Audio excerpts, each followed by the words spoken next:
1. I'm waiting for a class to start, and I decided to pull out a book I had checked out from the public library near my house that I've been waiting for a while to read. The book series is called Dragons of Deltora, the final series to the Deltora saga. Really good stories. I love it. When I hear some loud, obnoxious voices entering the classroom, I just ignore them while continuing to read, since I've got no problem with them, and usually if I don't see anything to them, there's no problem, right? Wrong. The head of these girls, whom I'll call Blonde Bitch, 'cause it's what I called her in other stories I've written, calls out to me, "Oh, hi, Dragon Crystal, didn't see you there." I'm thinking to myself, of course not, since you're busy yapping away about the latest makeup kit you've bought, while I'm still reading my book. Blonde Bitch comes over, stares at my book for a few minutes before reading off the title, Dragons of Deltora. Is it a good series? Yes, but this is the final series of the trilogy. Still looking at my book. Can I read it after you're done, please? Sorry, but I didn't get it from here. I've got to return it because other people are also requesting it from my library. But nobody's requesting it right now. What do you mean? I said my library, as in the public library near my house, not the school library. Before turning back to my book, which I managed to squeeze in a few more pages of before class started, when our teacher decided to end the lecture a bit early because he finished the lesson early. I decided to read some more of my book, only to find it missing from my backpack, to which I sort of panicked about since I had placed it into my backpack when the teacher walked in, only to notice it sitting on Blonde Bitch's desk, which I walked over to take back.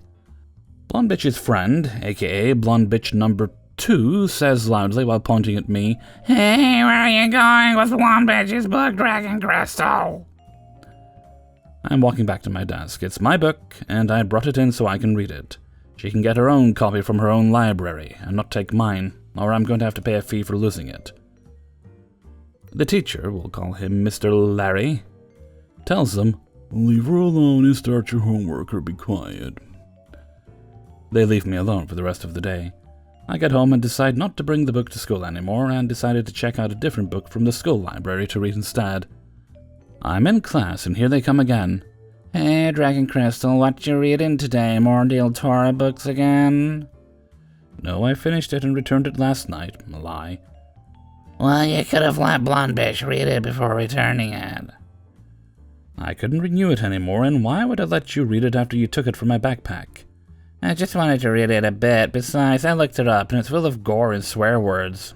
"You must have looked up the wrong book, because it's a kid's book about fantasy, and I don't think people knew how to use modern-day swear words during medieval times."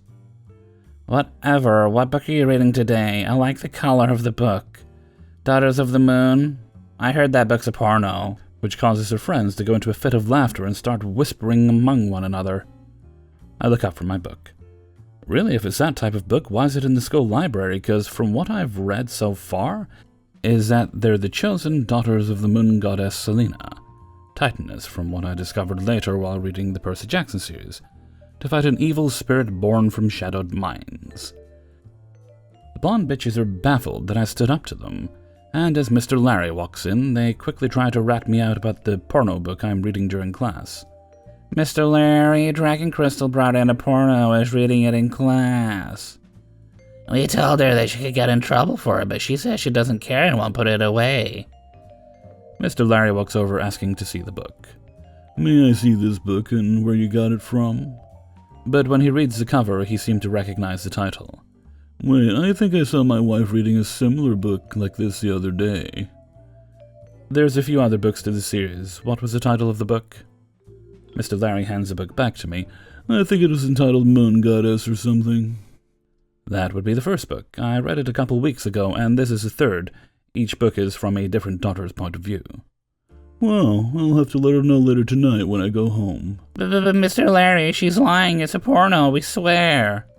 "If it was a porno, why do I see it on the shelf in the library when I'm looking for book recommendations?" The Blonde Bitches were silent and never bothered me about my book choices ever again. For those who might be wondering about the other books I read during high school years were Deltora Quest, the first of the Deltora trilogy, Deltora Magic, second series, and last was Dragons of Deltora, Daughters of the Moon, Sisters of Isis, no, not that one, same writer of Daughters of the Moon, and Percy Jackson and the Olympians, just to name a few. Yes, I love all the series and will reread them during my spare times. 2. Context. My aunt is a director of a summer camp in Maryland. I've been going to this camp every summer since kindergarten as a camper. When this incident took place 2 years ago, I was 12 and 5'9", remember this. The camp goes to day trips like the pool or movies every day, and this day went to an amusement park. Now, the camp has counselors that are young, some of them are 14, and most of them were either as tall as me or smaller. Also remember that. Okay, on to the story. We arrived at the park at 9:30ish and unloaded into the lobby area. I was with my group and we headed off to our 2 counselors. Let's call them Atlas and Teal'c. Atlas is in his 20s and Teal'c is 15, so both look young. We were walking around the park trying to choose something to do, when I have to go to the bathroom. Atlas says I can go since it wasn't far, I could go by myself. So I go, and after I finished my business, I was walking out when I noticed a young lady, probably as old as Atlas, waving me over. When I realized she meant me, I went over to ask what she needed. "Yeah, hello, can you put sunscreen in my child?" Her child, another camper, was next to her, probably about 5, without a care in the world. "Ma'am, we don't have sunscreen with us because that is one more item to get lost. And we can't put sunscreen on the kids due to safety reasons. I'm sure a counselor can help you in another way." "But you can help now, so put sunscreen on my child now." "Ma'am, counselors can't put sunscreen on because of safety reasons, and I can't help you." "Jesus, what a lazy asshole you are."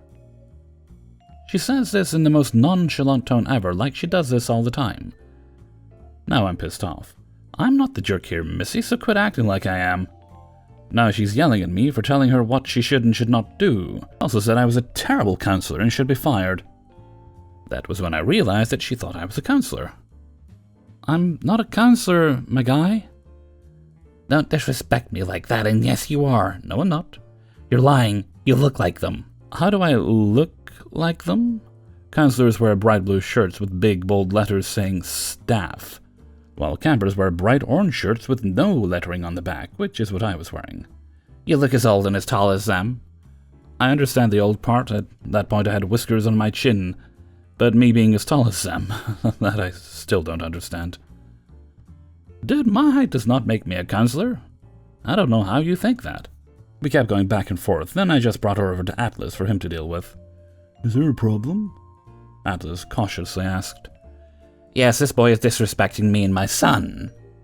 Okay, how? He refused to give my son sunscreen and called me my guy.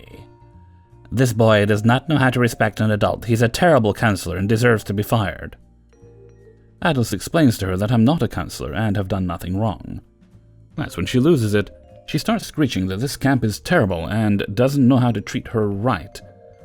And then she said she should never have enrolled her child when she saw a white person run the camp. Both me and my aunt are from Pennsylvania and are white, while the majority of the kids and staff here are black. She then points at me and calls me a pig, points to Atlas and calls him a cracker lover. And who doesn't like crackers? Bit of cheese? Lovely. And calls him a traitor to his kind. Teal'c is standing there watching the whole situation. Starts to push the screeching lady back and trying to keep her away. At that point, park security was there with my aunt due to the yelling and screaming. As soon as screeching lady sees security, she instantly backs off and makes to grab her son and leave the park. But this jackass still hadn't said enough. She continues to call me racist and all that. Then she left and, as far as I know, never came back. I don't know what happened to the screeching lady and her son after the incident. All I know is that she left our camp and went to another, so I feel bad for whoever has to deal with her. But I can't dwell on that. I now work as a counselor at the same camp, and am now 6'1". We couldn't go to the amusement park because of COVID, but it is still fun nonetheless. 3. I'm a waitress at a local restaurant. On my day off, I scheduled a lunch date with a guy from school. Of course, not at the restaurant where I work, somewhere else. Traffic was brutal, so he was running late. I was sitting at my table, looking at the menu. Again, not the restaurant I work at. Different part of town, entirely different cuisine even. A woman came up to me and ripped my menu out of my hands. She grunts. "Why are you just sitting here? We've been waiting for service for 45 minutes. No, they hadn't. They came in at the same time I did 10 minutes ago, and they had already gotten drinks. So, not wanting to get sucked in, I just quipped, "Ma'am, I don't work here," without making eye contact or even raising my voice. I still didn't recognize her at this point. She gets especially heated and spews, "Don't lie to me, you're a waitress. You served me last week, don't you remember?" That's when I vaguely began to remember her coming into the restaurant. Not because I have an especially good memory, but because she was hard to forget. She came into our Mexican restaurant, complained that her meal had been served with hot sauce on the side, then sent it back after we remade it with the hot sauce inside because it was too spicy. So I patiently explained, more patient than she deserved, but bearing in mind she could come to our place again. "I'm a waitress at a Mexican restaurant that you have been to before, but I am not a waitress at a burger bar, which is where we are now." She is totally blank and says, "Okay, so you are a waitress. Get a pen and paper and take down our orders. We've been waiting." She was starting to raise her voice at that point, so any civility or poise I was exercising kind of went out the window. I laid out pretty firmly. "I'm a waitress, but not here. I am just trying to enjoy my lunch like you are. I am not employed here in any capacity." To which she replies, with a straight, serious face, "But you're a trained waitress and this place is clearly running behind. Don't you people take an oath or something?" A little bit of malicious compliance kicked in because I rarely get to stand up to this kind of stupidity in my role as a server, because 99.9% of the time it happens while I'm actually at work. So I got a pen and paper, I keep in my bag, and I approached their table. I wrote down all of their orders, then told them that as they noticed the place is so busy, it would be about 45 minutes and they should just sit tight. I even brought over some ketchup they asked for, just grabbed it off another table. Then I left. I texted my date to meet me at a place a few blocks over. It was a nice time, by the way. The next day, the lady had called my boss at my actual restaurant, so I guess she did understand my telling her I worked elsewhere, as well as totally unleashed on the manager at the restaurant I was dining at. So maybe she didn't understand? I felt bad when I realized the tough spot I'd left the people who actually worked at the burger place in, so I went back the next day to apologize and follow up on the aftermath. Thankfully, they were chill and we had a laugh over it. The guy I talked to was, "We were so confused because she described the server with explicit details, but no one remotely like that works here. We thought she'd lost her mind." My boss knew who I was from her description and told them he takes this very seriously and asked what day this occurred. When they told him, he said, "You must be mistaken because that's my server's day off. She wasn't here." After some irate yelling and screaming at my very friendly manager, and how I still need to represent the restaurant wherever I go, she gave up. Now to just cross my fingers she doesn't come to my actual restaurant. 4. Several years ago, when I was a manager of one location of a national furniture retailer, we had people come in all the time for our sales and deals. We were always running one. As a manager, I also had the ability to take off a little extra. Depending on the items, I might even take an additional 25% off after the sale price. Way more if the item was something other than furniture. It was not possible on everything, but I knew my leeway and when to use it. The other thing we offered up all the time was to remove the delivery charge. So this man comes in and is working with one of my employees. He is looking for a sofa and maybe some end tables. He picks up a nice sofa and after the sale it's about $4,000. End tables are another few hundred. Then he talks about how great our sale is. Apparently, my employee tells him if he buys more, we might get him a better deal. The sofa is something I do not have the ability to discount any further, as it was a loss leader and being sold well below what it could have been sold for. So this guy decides to go all out and get a new bed, kitchen table, and chairs, and a few other things. He is well over $10,000 at this point. So employee sits down to ring him up and calls me over to ask about additional discounts. And I let the guy know that we have a great sale and he's already getting a great discount, but I'll waive the delivery fee. He asks for a bit more and I give an extra 10%. It's all a negotiation. After the 10%, he says if we can take off a bit more, he'll be able to afford a few more things. He mentions some pretty expensive stuff along with lamps and artwork. So we figure it in. and he gets free delivery and 20% off. He's at the door. Scheduled delivery for 3 weeks out, and puts it all on our store credit card. Best day the employee has had in a long time. A week goes by, and the guy calls to cancel the artwork and the lamps. It's not that strange for those items to get cancelled. They're mostly overpriced in furniture stores anyway. I take care of it for him. Since he used the store's credit card, he's paid us nothing. He will not be charged until 6 months after delivery. Another week goes by, and he has called us twice more to pare down the order. But the other manager was on duty and is new to the job. We're a few days from delivery, and the guy calls up to cancel everything but the sofa and end tables on his order. It sucks for the sales guy, but it happens and he handles it well enough. I buy him lunch. On the phone, I tell the customer I would be happy to cancel the items he requested, and I would still give him the free delivery. Never did he ask for an updated price. 6 months go by, and he finally looks at his bill. I am the one that gets the call. It's just screaming from the start. He calls me a cheat and a liar and demands his money back. He also mentions that for all the stress this is causing him, he should refund it all. I know exactly who this is and why they're calling, but I ask him to explain it to me and play dumb a bit. This guy tells me how he cancelled much of his order but didn't get the discounts he was promised. He was being charged $4,500, but since he got 20% off it, it should only be $3,600, and he wants $900 plus more for messing up his credit score. Still playing a bit dumb, as if a light bulb is slowly warming up in my brain, I ask him to explain to me why he cancelled all the other stuff. He then explains how his plan all along was to rack up a huge bill and cancel it, keeping all the discounts. Now I drop the dumb act and lay it out for him. Sir, I see the old order, and I'm the manager that was helping you that day. It appears as if there were never any discounts on the sofa or end tables, but you did cancel several items that were highly discounted. I wanted discounts on the sofa. I was promised 20% off my order. You need to credit my account. As a total, you did get 20%, but not equally on each item. Then he went full diva on me. With as much as I spent, I deserve that discount, and if you don't give it to me, I will load up every effing thing I got and drop it in your parking lot. And fighting back a laugh, I had the privilege of telling him, correction, with what you were going to spend, you could have gotten that discount. With what you did spend, I was happy to extend free delivery to you. Additionally, you may return items within our 60-day return window. But your items were delivered well over 100 days ago. You can feel free to drop them anywhere, but may be charged with littering. He ended the call after a stunned silence. He never called my store again. 5. So I'm in a restaurant, and I'm alone. I order no problem and sit down with some chicken wings. I'm sat in my phone while shoving as many down my throat as possible, until in my peripheral vision, I see a lady staring at me and talking to someone else, while she stares directly at me, but decided not to make eye contact. This is the entitled vegan mom.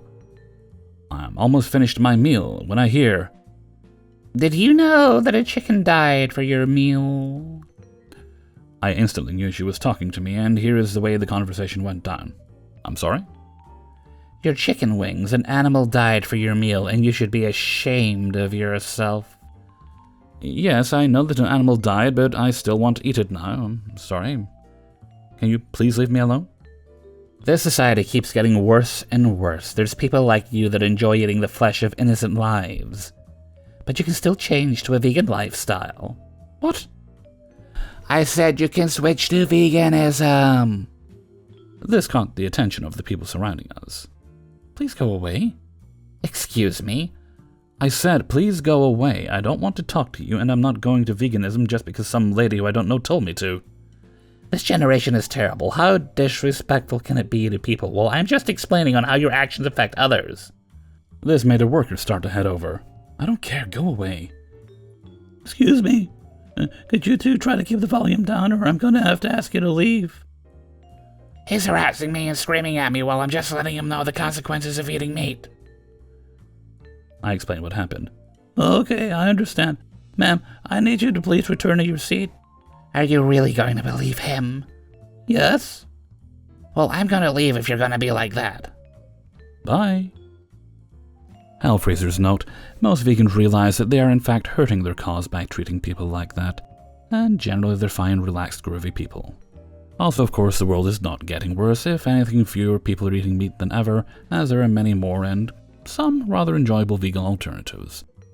While I still eat regular burgers, I do enjoy a vegan burger on occasion. May make that switch one day. But not because of people like the lady in that story. Hey everybody, Hellfreezer here, and thank you very much for listening to Idiots in the Wild.